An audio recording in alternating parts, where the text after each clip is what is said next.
Welcome to Penrose Learning, where we make understanding easy. In this video, I will explain how to make coffee using an espresso machine. First, ensure your machine is clean and fully preheated. This is crucial for consistent temperature and taste. Next, choose fresh, high-quality coffee beans.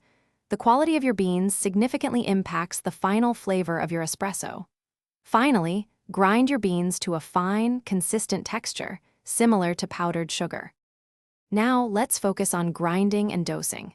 For a double shot, aim to grind between 18 and 20 grams of coffee.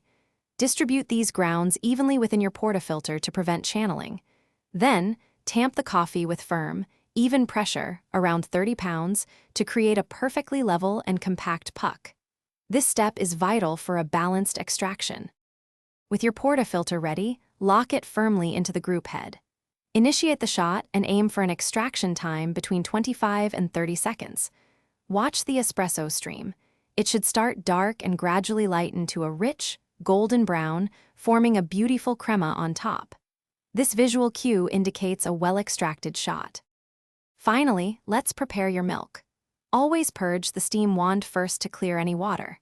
Submerge the wand into cold milk and steam until it reaches a temperature between 140 and 150 degrees Fahrenheit, creating a velvety texture.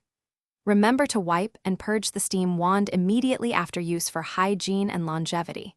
Enjoy your delicious homemade espresso. Thanks for watching. If this was helpful, leave a like and consider subscribing. See you next time.